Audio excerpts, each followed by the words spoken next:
નમસ્કાર, real channel પર આપ જોઈ રહ્યા છો રિયલ સમાચાર। સમાચારોની શરૂઆત કરીએ શહેરની ખાસ ખબરોથી।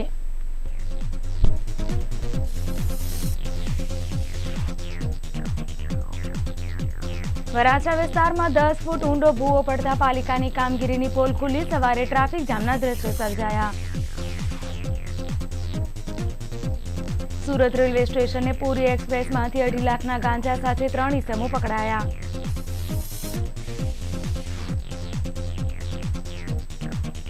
કતારગામમાં રેડીમેડ કપડાની દુકાનમાંથી તસ્કરો 1.47 લાખના પેન્ટ શર્ટ ચોરી ગયા।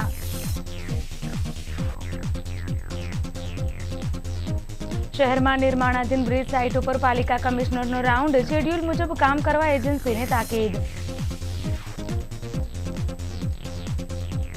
મયુરપંખ લકી ડ્રોના નામે ₹3 કરોડનો ચૂનો ચોપડનાર પૈકી ત્રિપુટી પકડાય।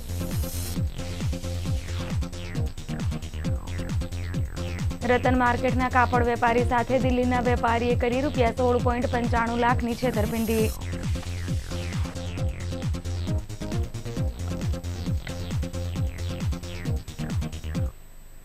સમાચારો વિગતે જોઈએ। વરસાદની મોસમ જામી છે ત્યાં પાલિકાની રોડ બાંધકામની પોલ ખોલતી ઘટનાઓથી અશ્વિનીકુમાર રોડ પર ઘટનાઓ સામે આવી છે। શનિવારે મોડી રાત્રે અશ્વિનીકુમાર રોડ ભવાની સર્કલ પાસે 10x10નો ભૂવો પડી ગયો હતો। ભૂવામાં એક બાઇક ચાલક પડી જતા તેને ગંભીર ઈજા પહોંચી હતી, જેના પગલે લોકોના ટોળેટોળા સ્થળ પર એકત્રિત થઈ ગયા હતા।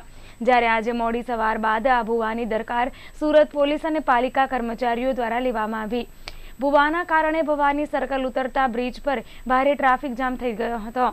શનિવારની મોડી રાત્રે અશ્વિનીકુમાર રોડ સ્થિત ભવાની સર્કલ પાસે અચાનક એક મોટો ભૂવો પડ્યો હતો। તે સમયે ત્યાંથી પસાર થતા 55 વર્ષીય હરજીભાઈ છનાભાઈ ભીમરોડિયા બાઇક સાથે ભૂવામાં અકસ્માતે પડી જતા તેને ગંભીર ઈજા પહોંચી હતી, જેથી લોકોની ભીડ એકત્રિત થઈ ગઈ હતી। બાઇક ચાલકને બહાર કાઢી ખાનગી હોસ્પિટલ લઈ જવાયા હતા। જ્યારે આજે સવારે રિયલ ચેનલ દ્વારા શહેર પોલીસ કંટ્રોલમાં ભૂવાની ખબર આપવા છતાં કોઈ ફરક્યું નહોતું, પરંતુ મોડી સવારે ટ્રાફિક પોલીસ અને પાલિકાના કર્મચારીઓ આવ્યા હતા અને પોતાનું કામ શરૂ કર્યું હતું।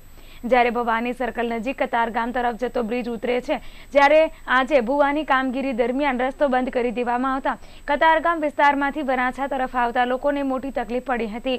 ત્યાં ટ્રાફિક જામ થઈ ગયો હતો, જ્યારે આ મસમોટા ભૂવાના કારણે પાલિકાની રોડ બાંધકામની પોલ ખુલ્લી પડી ગઈ હતી।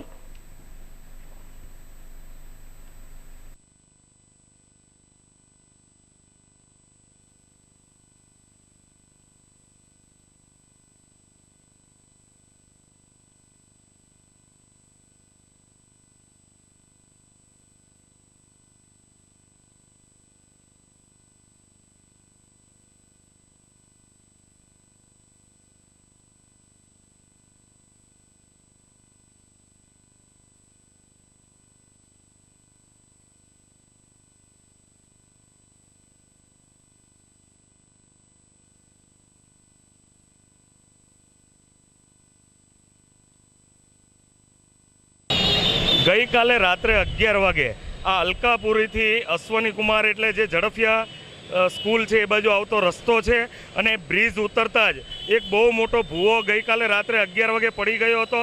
અને એ ભૂવો એટલો ખતરનાક હતો કે પ્રી મોન્સૂનની કામગીરી જે સુરત મહાનગરપાલિકાની છે એ અહીંયા વિકાસ કયો છે એ ખબર પડી ગઈ, અને એક માણસ એટલો ગંભીર ઇન્જર થયો હતો, એને હોસ્પિટલ લઈ ગયા। સદનસીબે એ માણસ બચી ગયો છે, પણ આવા તો કેટલાય ભૂવા પડે એમ સુરત મહાનગરપાલિકામાં છે। ઉપર રોડ હોય, નીચે કૂવા આકારનો મોટો ભૂવો હોય। સુરત મહાનગરપાલિકા સદંતર રોડના કામમાં ફેલ હોય એવું લાગી રહ્યું છે। પાઇપલાઇનો જ્યાં હોય ત્યાં તૂટેલી હોય છે, એના હિસાબે આ ભૂવા પડે છે। અને સતત જો તો સવારથી જે 5 વાગ્યાથી લોકો હેરાન પરેશાન આ બ્રિજ ઉપર થઈ રહ્યું છે। ટ્રાફિક પોલીસ પણ પોતાની ભૂમિકા જે ભજવવી જોઈએ સુરતમાં એ સદંતર ફેલ છે। ટોટલી 4 રસ્તા પર આવી ઇમરજન્સી હોય ત્યારે પણ અમારે ફોન કરીને બોલાવવો પડે છે, પોતાની ફરજ કોઈ નિભાવતું નથી। આપ જોઈ રહ્યા છો કેટલી ટ્રાફિક પાછળ છે, અને અહીંયા કામ બી ચાલી રહ્યું છે અત્યારે પૂરજોશમાં। વરાછા રોડ ઉપર પૈસા ઉઘરાવવાના નામે રસીદ લઈને ચાર રસ્તા પર તમામ પોલીસો ઊભી હોય છે, પણ જ્યારે વરાછા રોડની ઇમરજન્સી જ્યારે આવી જરૂર હોય, આવી ટ્રાફિક ભરણ થતું હોય ત્યારે એક પણ પોલીસ કર્મી ટ્રાફિકનો હાજર નથી રહેતો. આ તમામ સદંતરે વરાછા રોડને કાયમ માટે અન્યાય રહ્યો છે. એ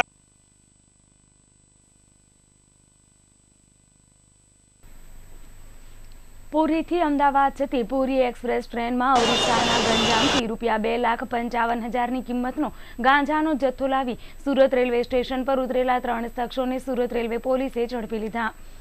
સુરત રેલવે પોલીસ સ્ટાફના માણસોને શનિવારની વહેલી સવારે 4 વાગ્યે રેલવે સ્ટેશન પર આવેલી અમદાવાદ તરફ જતી પુરી એક્સપ્રેસના પાછળના રિઝર્વેશન કોચ પછી આવેલા બીજા નંબરના જનરલ કોચમાંથી રાજેશ ગુરુ, તીતુ સુભાષ અને કૃષ્ણાચંદ્રને પકડ્યા હતા. તેમની પાસેથી 3 થેલાઓની તપાસ હાથ ધરતા તેમાંથી ₹2,55,000ની કિંમતનો 42.650 કિલો ગાંજો કબજે કર્યો હતો. તેમની પૂછપરછ હાથ ધરતા 3 શખ્સો ઓરિસ્સાના ગંજામથી ગાંજાનો જથ્થો લઈ ટ્રેન મારફતે સુરત આવ્યા હોવાની કબૂલાત કરી હતી, જેના પગલે પોલીસે 3 શખ્સોની ધરપકડ કરી આગળની તપાસ શરૂ કરી છે. કતારગામ વાળીનાથ ચોક ખાતે વિહાર સોસાયટી નજીક આવેલ ટિપ્સ કલેક્શનની દુકાનમાં શનિવારે વહેલી સવારે તસ્કરોએ શટર ઊંચું કરી 1,47,000ની મત્તા ચોરી કરી નાસી ગયા. વરાછાના વલ્લભનગરમાં રહેતા વિજયભાઈ વઘાસિયા કતારગામ વાળીનાથ ચોક ખાતે વિહાર સોસાયટી નજીક ટિપ્સ કલેક્શનના નામે દુકાન ધરાવે છે. ગત તારીખ 29મીએ વહેલી સવારે ચોર શખ્સો વિજયભાઈની દુકાનનું શટરનો લોક તોડી દુકાનમાં પ્રવેશ્યા હતા અને દુકાનમાંથી રેડીમેડ શર્ટ અને પેન્ટ મળીને 1,47,000ની મત્તા ચોરી કરી ગયા. જ્યારે દુકાને આવ્યા બાદ વિજયભાઈને ચોરીની જાણ થતાં તેમણે કતારગામ પોલીસને જાણ કરી હતી. ત્યારબાદ પોલીસે ડોગ સ્ક્વોડની મદદ લઈ આરોપીઓની શોધખોળ હાથ ધરી છે.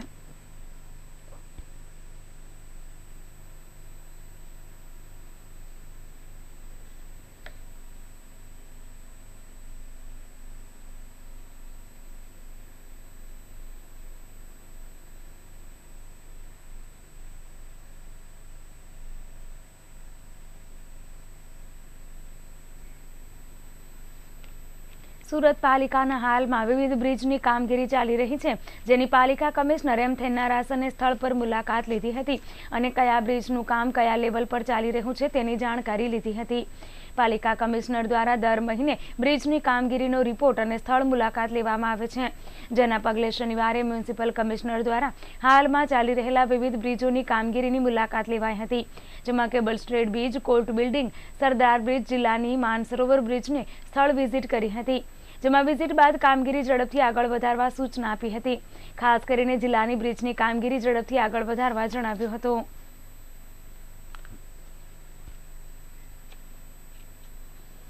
મયુરપંખના નામથી લકી ડ્રો ચાલુ કરી હજારો લોકોને 3 કરોડથી વધુનો ચૂનો ચોપડનાર જિંજાળા ત્રિપુટી બંધુને સુરત ક્રાઇમ બ્રાન્ચની ટીમે ઝડપી લઈ તેનો કબજો પૂણા પોલીસને સોંપ્યો હતો.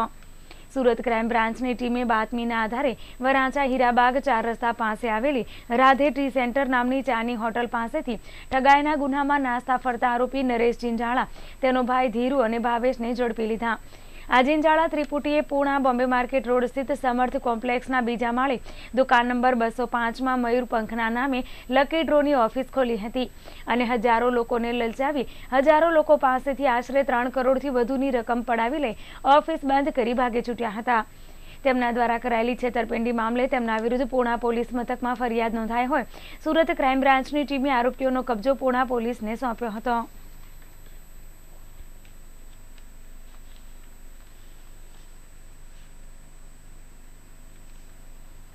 રિંગ રોડ રતન માર્કેટના ચુંદડીના વેપારી પાસેથી દિલ્હીના એક વેપારીએ 16,95,000ની ચુંદડી ખરીદી વાયદા મુજબ પેમેન્ટ કરવાની જગ્યાએ ધમકી અને ગાળો આપી છેતરપિંડી કરી હતી. ડિંડોલી ગોકુળધામ સોસાયટીમાં રહેતા ધીરજ જિલાન રિંગ રોડ રતન માર્કેટમાં ખૂબસૂરત ચુંદડી નામે દુકાન ધરાવે છે, જેનો સંપર્ક ખરીદ વેચાણ દરમિયાન દિલ્હીના વેપારી ગૌરવ અગ્રવાલ સાથે થયો હતો. ગૌરવે પ્રથમ ચુંદડી ખરીદી સમયસર પેમેન્ટ કર્યું હતું અને વિશ્વાસ જીત્યો હતો. ત્યારબાદ 28મી ડિસેમ્બરથી 22મી એપ્રિલ સુધીમાં ટુકડે કુલ 16,95,000નો માલ ખરીદ્યો હતો અને વાયદા મુજબ પેમેન્ટ ન કરી ફોન પર ધમકી આપી ધીરજ સાથે છેતરપિંડી કરી હતી. બનાવમાં સલાબતપુરા પોલીસે ફરિયાદ નોંધીને આગળની તપાસ શરૂ કરી છે. ઉત્તર ગુજરાતના પૂરગ્રસ્તોને મદદ કરવા માટે હજુ પણ સુરતથી સહાય મોકલવામાં આવી રહી છે.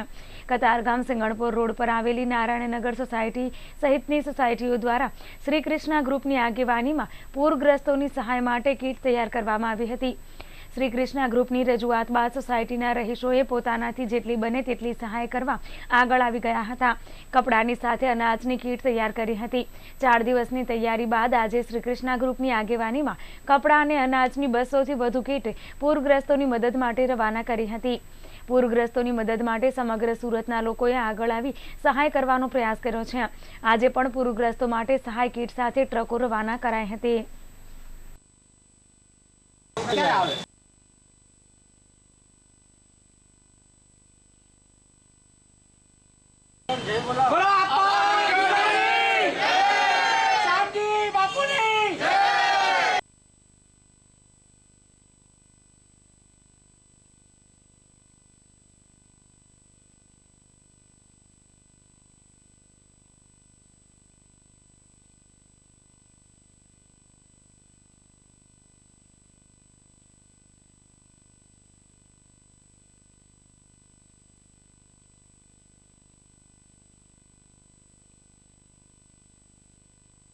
દીપક જયંતિલાલ કઈ સંસ્થા છે અને શું કામ કરવામાં આવ્યું? અમારું ગ્રુપ યુવનગર ગૌ સેવા સમાજ તરફથી જે સુરતમાં કાર્યવંત ગ્રુપ છે તેનું નામ કૃષ્ણા ગ્રુપ કતારગામ સુરત છે.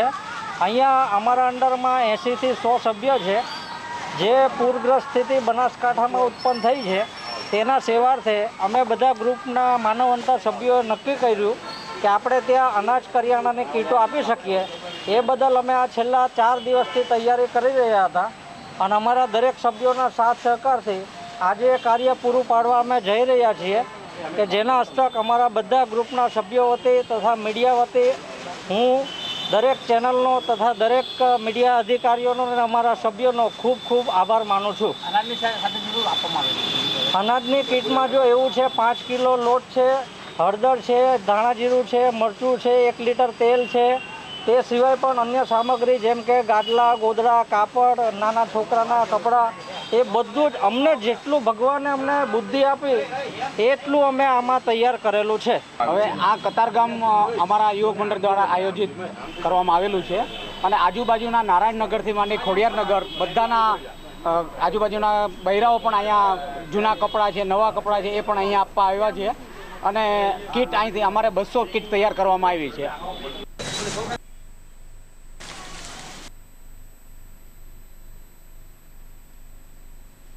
અમરોલી લંકાવીજી હનુમાન મંદિર નજીક તાપી કાંઠે શ્યામ યુથ યુનિયન દ્વારા આજે તાપી શુદ્ધિકરણ સાથે સ્વચ્છતા અભિયાન હાથ ધરવામાં આવ્યું. અભિયાનમાં લંકાવીજી મંદિરની બાજુમાં પાણી ટ્રીટમેન્ટ પ્લાન્ટની બાજુની ખુલ્લી જગ્યામાં સાફ સફાઈ કરવામાં આવી હતી તેમજ વૃક્ષારોપણ કરવામાં આવ્યું. આ અભિયાનમાં મેયર અસ્મિતાબેન શિરોયા, સ્થાયી અધ્યક્ષ ડોક્ટર જગદીશભાઈ પટેલ, ભાજપ યુવા મોરચાના સભ્યો અને સ્થાનિક કોર્પોરેટરો જોડાયા હતા. તેમજ શ્યામ યુથ યુનિયનના તમામ કાર્યકરોએ સ્વચ્છતા હાથ ધરી સફાઈ કરી હતી. શ્યામ યુથ યુનિયન દરટવાડિયા સ્વચ્છતા અભિયાન અંતર્ગત વિવિધ જગ્યાઓ પર સ્વચ્છતા કાર્યક્રમ કરી સફાઈની સાથે જાગૃતિ લાવવાનો પ્રયત્ન કરશે.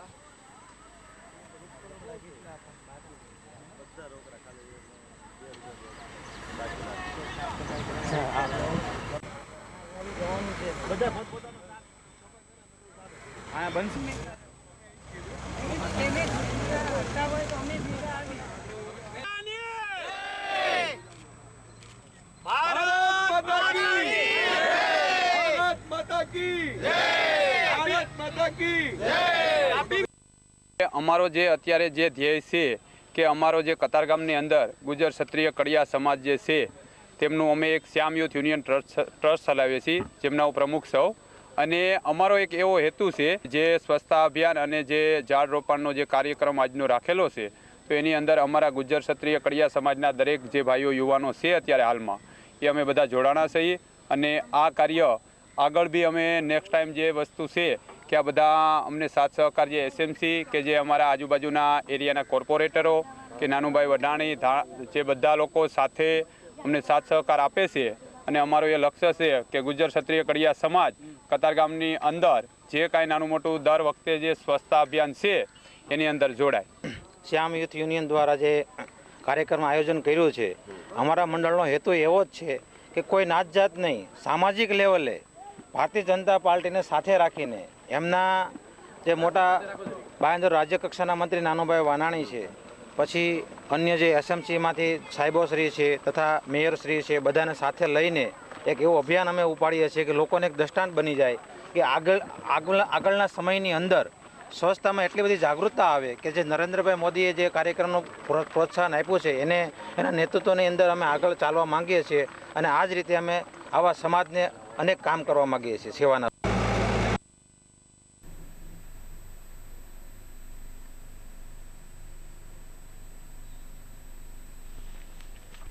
પાલ સંજીવ કુમાર ઓડિટોરિયમ ખાતે આજે સુરત ગણેશ ઉત્સવ સમિતિ દ્વારા કાર્યાલયના ઉદ્ઘાટનનો કાર્યક્રમ રાખવામાં આવ્યો હતો. ગણેશ ઉત્સવ સમિતિની આગેવાનીમાં ધાર્મિક ગરિમા સાથે શહેરભરમાં દર વર્ષે ગણેશ ઉત્સવ ઉજવાય છે, જે સમિતિના કાર્યાલયનું ઉદ્ઘાટન આજે કરવામાં આવ્યું હતું. આ સાથે વર્ષ 2016માં સાધુ સંતો દ્વારા બનાવેલ આચાર સંહિતાનું શ્રેષ્ઠમાં શ્રેષ્ઠ પાલન કરતા 20 શ્રી ગણેશ આયોજકોને પ્રોત્સાહિત કરવા ઇનામ વિતરણ કરવામાં આવ્યું હતું. ઓગસ્ટ મહિનાના અંતમાં ગણેશ ઉત્સવ આવે છે ત્યારે વિવિધ પ્રકારની તૈયારીઓને ધ્યાનમાં લઈ સુરત ગણેશ ઉત્સવ સમિતિના નવા કાર્યાલયનું ઉદ્ઘાટન કરાયું હતું. આજના ઉદ્ઘાટન અને ઇનામ વિતરણ કાર્યક્રમમાં ઉદ્ઘાટક પદે રાજ્યમંત્રી નાનુભાઈ વાનાણી ઉપસ્થિત રહ્યા હતા. સમારોહના અધ્યક્ષ સ્થાને સ્વામી અમરીશાનંદજી ઉપસ્થિત રહ્યા. કાર્યક્રમમાં ધારાસભ્ય પૂર્ણેશ મોદી, શહેર ભાજપ પ્રમુખ નીતિનભાઈ ભજીયાવાળા, ડેપ્યુટી મેયર શંકરભાઈ ચીવલી સહિત સાધુ સંતો અને મહંતો હાજર રહ્યા હતા. સમિતિના સમારોહમાં ખાસ ગણેશ ભક્તોથી ઓડિટોરિયમ ભરાઈ ગયો હતો. એવા ગુજરાત સરકારના રાજ્ય કક્ષાના માનનીય મંત્રી શ્રી એવા હું સુરત શહેર ગણેશ ઉત્સવ સમિતિના આપણી વચ્ચે ઉપસ્થિત છે ગુજરાત સરકારના સંસદ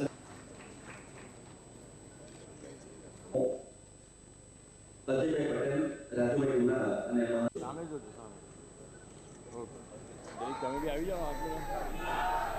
ઉપસ્થિત છે મહંત શ્રી સ્વામી નિર્મલદેવજી મહારાજ.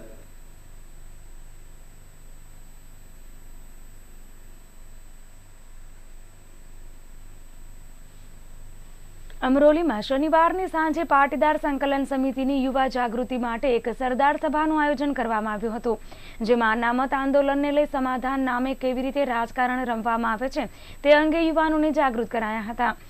આ સભામાં સુરત કન્વીનર કલ્પેશભાઈ દેવાણી, યાજ્ઞિકભાઈ તેમજ રાષ્ટ્રવાદી અને હિન્દુવાદી વિચારધારા ધરાવતા એવા રાષ્ટ્રવાદી પ્રખર સંગઠનના કન્વીનર હિંમતભાઈ કાનાણી, આહિર હિતરક્ષક સમિતિના કન્વીનર પ્રવીણભાઈ બલદાણિયા સહિતના ઉપસ્થિત રહ્યા હતા, જેમણે પાટીદાર યુવાનોને રાષ્ટ્રપ્રેમ અને હિન્દુ જાગૃતિનો સંદેશ આપ્યો હતો. આ સાથે પાટીદાર અનામત આંદોલનને અલગ દિશા આપવા માટે યુવાનોને યોગ્ય માર્ગદર્શન આપ્યું હતું, તેમજ અનામત કઈ રીતે મેળવી શકાય અને તેના શું લાભ છે તેનાથી યુવાનોને માહિતગાર કર્યા હતા.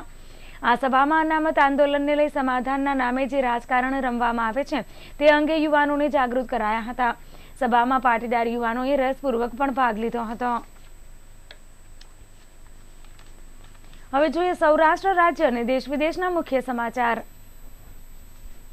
બનાસકાંઠાના પૂરગ્રસ્ત વિસ્તારોની સ્થળ તપાસ કરી પીડિતોને મળ્યા મુખ્યમંત્રી વિજય રૂપાણી. આવકવેરા રિટર્ન ફાઇલ કરવાની અંતિમ તારીખ 31મી જુલાઈ. કરદાતાઓ પાસે રિટર્ન ફાઇલ કરવાના માત્ર 2 દિવસ. ટ્રેન મુસાફરો માટે માઠા સમાચાર. અમુક ટ્રેનના એસી કોચમાં બેન્કલેટ પૂરા પાડવાનું બંધ કરાશે. જમ્મુ કાશ્મીરના પુલવામાના તહાબ ખાતે સુરક્ષા દળોએ એન્કાઉન્ટરમાં 2 આતંકીઓને ઠાર કર્યા. અને વડાપ્રધાન મોદીએ મન કી બાતમાં ગુજરાતના પૂર જીએસટીનો કર્યો ઉલ્લેખ. સમાચારો વિગતે જોઈએ. મુખ્યપ્રધાન વિજય રૂપાણી રવિવારે ધાનેરા થરાના અસરગ્રસ્તોની મુલાકાત લઈ તેમની મુશ્કેલીઓનો તાગ મેળવ્યો હતો. જિલ્લાના મુખ્ય મથક પાલનપુરમાં મુખ્ય સચિવ સહિત 13 વરિષ્ઠ સચિવો, જિલ્લા તંત્રના અધિકારીઓની સમીક્ષા બેઠક પણ યોજી હતી. સીએમ સહિત ઉપસ્થિત તંત્ર દ્વારા બનાસકાંઠાના પૂર પ્રભાવિત વિસ્તારોમાં સ્થિતિ પૂર્વવત કરવા રાજ્યના વહીવટી તંત્રના વરિષ્ઠ સચિવો સાથે બેઠક યોજી હતી. આ ઉપરાંત જરૂરી માર્ગદર્શન આપ્યું હતું. સ્થળ પર જ નિર્ણયથી જિલ્લા તંત્ર અમલીકરણ અધિકારીઓને રાહત બચાવ પુનઃસ્થાપન કામગીરીમાં ઝડપ લાવવાનો હેતુ છે. સીએમએ વહીવટી તંત્રના વરિષ્ઠ અધિકારીઓ સાથે બનાસકાંઠાના વરસાદ પૂર પ્રભાવિત વિસ્તારોની પ્રત્યક્ષ મુલાકાત લઈ કામગીરી ઝડપથી પૂર્વવત કરવાની કામગીરીની સમીક્ષા બેઠક કરી હતી. મુખ્યમંત્રી રવિવારે સવારે ધાનેરા અને થરાના અતિવૃષ્ટિગ્રસ્ત ગામોની મુલાકાત લીધી હતી. ભારે વરસાદના કારણે સર્જાયેલી પરિસ્થિતિમાં અસરગ્રસ્ત ગામો નાગરિક ખેતીવાડીને નુકસાન પ્રત્યે અત્યંત સંવેદનશીલ અભિગમ દાખવીને રાહત કાર્યો, સહાય વિતરણ, વીજ પુરવઠો, પાણી પુરવઠો અને સફાઈ આરોગ્યના કાર્યો માટે સ્થળ પર જ ત્વરિત નિર્ણયો લઈ શકાય તેવા જનહિત હેતુથી વહીવટી તંત્રના વરિષ્ઠ સચિવો અને આ સ્થિતિમાં ફિલ્ડમાં કાર્યરત જિલ્લા તંત્રના અમલીકરણ અધિકારીઓ વચ્ચેની આ બેઠક યોજવાનો નિર્ણય કર્યો હતો. આવકવેરા રિટર્ન ફાઇલ કરવાની અંતિમ તારીખ 31 જુલાઈ ખૂબ જ નજીક છે. કરદાતાઓ પાસે રિટર્ન ફાઇલ કરવા માત્ર 2 દિવસ બચ્યા છે. ત્યારે સ્વાભાવિક છે કે પ્રશ્ન થાય કે સરકાર રિટર્ન ભરવાની તારીખ લંબાવશે કે કેમ. આવકવેરા વિભાગ દ્વારા આઈટી રિટર્ન ભરવાની છેલ્લી તારીખને લંબાવવાનો ઇનકાર કરવામાં આવ્યો છે. Central board of director taxes દ્વારા શનિવારે તેની સ્પષ્ટતા કરાઈ હતી. આમ કરદાતાઓને આઈટી રિટર્ન ભરવાની મુદ્દત લંબાશે તેવી આશા હતી, તેના પર ઠંડુ પાણી ફરી વળ્યું છે. સીબીડીટીએ તમામ કરદાતાઓને સમયસર તેમનું આઈટી રિટર્ન ભરવા અપીલ કરી છે. 31 જુલાઈ આઈટી રિટર્ન ભરવાનો છેલ્લો દિવસ હોય તેમાં કોઈ વધારો કરાયો નથી. કરદાતાઓ પાસે રિટર્ન ફાઇલ કરવા 2 દિવસ જ બચ્યા છે. તે દરમિયાન ઓનલાઈન રિટર્ન દાખલ કરવા માટે આવકવેરા વિભાગની વેબસાઇટ પર શનિવારે 4:30 વાગ્યા પછી ખુલ્લી નહોતી. ઓનલાઈન રિટર્ન ભરવાનો પ્રયાસ કરી રહેલા કરદાતાઓને સતત એરર પેજ જોવા મળ્યા હતા. શનિવારે સવાર સુધી તો સાઇટ કાર્યરત હતી, વચ્ચે ક્યારેક એરર સંદેશ આવ્યા હતા. લાંબા અંતરની ટ્રેનમાં પ્રવાસ કરનારાઓ માટે નિરાશાજનક સમાચાર છે. ભારતીય રેલવે અજમાયશ તરીકે કેટલીક ટ્રેનના તમામ ફર્સ્ટ ક્લાસ એર કન્ડિશન્ડ કોચીસમાં પ્રવાસીઓને ધાબળા એટલે કે બ્લેન્કેટ પૂરા પાડવાનું બંધ કરવાનું વિચારી રહી છે, જ્યારે અન્ય ટ્રેનમાં બ્લેન્કેટ આપવાનું રેલવે ચાલુ રાખશે. રેલવે મંત્રાલય ટ્રેનના એસી કોચમાં તાપમાન 22 થી 24 ડિગ્રી સ્થિર રાખવા વિચાર કરે છે, જે હાલ 19 ડિગ્રી રાખવામાં આવે છે, જેથી પ્રવાસીઓ ઠંડીથી ધ્રુજે નહીં અને તેમને બ્લેન્કેટ આપવાની જરૂર ન રહે. બ્લેન્કેટની જગ્યાએ ઓઢવા માટે એક મોટી ચાદર આપવાનો પ્રસ્તાવ પણ વિચારવામાં આવી રહ્યો છે. હાલમાં જ ભારતના કમ્ટ્રોલર એન્ડ ઓડિટર જનરલના અહેવાલમાં રેલવેની ઝાટકણી કાઢતા જણાવ્યું હતું કે અનેક ટ્રેનોમાં એસી કોચમાં પ્રવાસીઓને અપાતા બ્લેન્કેટ 3 વર્ષથી ધોવાયા નથી. ઉલ્લેખનીય છે કે રેલવેની હાલની વ્યવસ્થા અનુસાર પ્રવાસીઓને એસી કોચમાં સફર કરવા માટે તકિયા, બેડશીટ, બ્લેન્કેટ આપવામાં આવે છે. હાલ પૂરા પાડવામાં આવતા બ્લેન્કેટની લંબાઈ અને પહોળાઈ જરૂર કરતાં વધારે હોય છે, જેથી તેની ધુલાઈ કરાવવામાં રેલવેને પ્રત્યેક બ્લેન્કેટ 55 રૂપિયાનો ખર્ચ આવે છે, જ્યારે બ્લેન્કેટ પૂરું પાડવા માટે પ્રત્યેક પ્રવાસી પાસેથી 22 રૂપિયા લેવામાં આવે છે. જમ્મુ કાશ્મીર રાજ્યના દક્ષિણી કાશ્મીરના પુલવામા જિલ્લામાં તહાબ ગામમાં સુરક્ષા દળો અને આતંકીઓ વચ્ચે આજે સવારથી અથડામણ ચાલુ હતી. આ અથડામણમાં સુરક્ષા દળોના જવાનોએ 2 આતંકીઓનો ખાત્મો કર્યો છે. સુરક્ષા દળોનું સર્ચ ઓપરેશન હજુ ચાલુ છે. આજે સવારે જમ્મુ કાશ્મીર પોલીસ અને સેનાની વિસ્તારમાં આતંકવાદીઓ છુપાયા હોવાની બાતમી મળી હતી. ત્યારબાદ સુરક્ષા દળોએ પુલવામાના તહાબ ગામને ઘેરી લીધું. ઘેરાબંધી બાદ સર્ચ ઓપરેશન હાથ ધરાયું. આ દરમિયાન સુરક્ષા દળો પર અંધાધૂંધ ફાયરિંગ શરૂ થઈ ગયું. આતંકીઓના ફાયરિંગનો સુરક્ષા દળના જવાનોએ બરાબર જવાબ આપ્યો. જવાબી કાર્યવાહીમાં 2 આતંકીઓ માર્યા ગયા. સુરક્ષા કર્મીઓનું અભિયાન હજુ પણ ચાલુ છે. ઉલ્લેખનીય છે કે લગભગ 12 દિવસ પહેલા કાશ્મીરના અનંતનાગના વનિહામાં સુરક્ષા દળોએ લશ્કરના 3 આતંકીઓને માર્યા હતા, જેમની પાસેથી SLR, AK-47 જેવા હથિયારો અને ગ્રેનેડ મળી આવ્યા હતા. વડાપ્રધાન મોદી રવિવારે 34મી વખત મન કી બાત કરી હતી. તેમણે કહ્યું કે વરસાદની ઋતુ લોકોને પસંદ હોય છે. ક્યારેક વરસાદથી પૂર આવે છે, તે તેનું વિકરાળ સ્વરૂપ છે. જીએસટી પર અનેક લોકોએ પત્ર મોકલ્યા તેમજ ફોન પર પણ વાત કરી હતી. જીએસટી લાગુ થયા બાદ ગ્રાહકોનો વેપારીઓ પર વિશ્વાસ કાયમ થયો છે. પીએમ મોદીએ આજે 34મી વખત મન કી બાત કરી. મન કી બાતની શરૂઆતમાં જ તેમણે વરસાદ અને બદલાતા હવામાન, પ્રાકૃતિક આપત્તિની વાત કરી હતી. છેલ્લા કેટલાક સમયથી ગુજરાત, રાજસ્થાન, નોર્થ ઇસ્ટ, પશ્ચિમ બંગાળ, હિમાચલમાં પૂરની પરિસ્થિતિનું નિર્માણ થયું છે. સરકાર પૂરગ્રસ્ત વિસ્તારની મદદ કરી રહી છે. સેના અને NDRFના જવાનો લોકોને બચાવવાના પૂરતા પ્રયાસ કરે છે.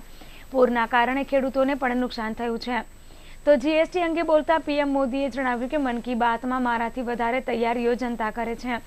આ વખતે મન કી બાતમાં જીએસટીને લઈને અનેક ફોન આવ્યા. 1 મહિનામાં ફાયદા જોવા મળી રહ્યા છે. તેમણે જણાવ્યું કે ઓગસ્ટ માસને ક્રાંતિનો મહિનો માનવામાં આવે છે. 1 ઓગસ્ટે અસહયોગ આંદોલન અને 9 ઓગસ્ટ 1942ના રોજ ભારત છોડો આંદોલન શરૂ થયું હતું. 15 ઓગસ્ટે દેશ આઝાદ થયો. અંગ્રેજોને ભારત છોડોનું સૂત્ર ડોક્ટર યુસુફ મેહર અલીએ આપ્યું હતું. યુવા પેઢી આ વાતને જાણવી જરૂરી છે. આ વર્ષે ભારત છોડો આંદોલનની 75મી વર્ષગાંઠ છે. પીએમ મોદીએ જણાવ્યું કે 15 ઓગસ્ટે આ વર્ષે જેમ બને તેમ ભાષણ નાનું આપવાનો પ્રયાસ કરવામાં આવશે. 40 થી 50 મિનિટનું જ ભાષણ આપવાનો પ્રયાસ કરાશે. આ વખતે મારે શું કરવું જોઈએ તે માટે માય ગવર્મેન્ટ પર મને અભિપ્રાય આપો. અને હવે સમાચારો અહીં પૂરા કરીએ અને ફરી એક નજર કરીએ મુખ્ય સમાચાર પર.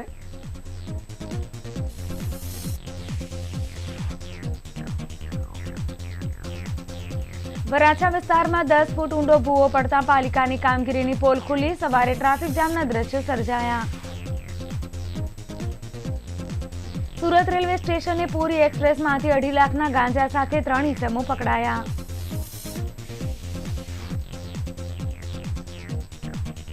કતારગામમાં રેડીમેડ કપડાની દુકાનમાંથી તસ્કરો ₹1.47 લાખના પેન્ટ શર્ટ ચોરી ગયા.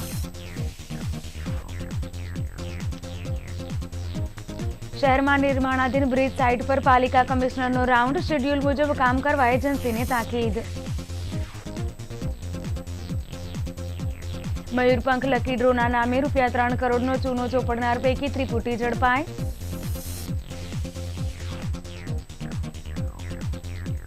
રતન માર્કેટના કાપડ વેપારી સાથે દિલ્હીના વેપારીએ કરી ₹16.95 લાખની છેતરપિંડી.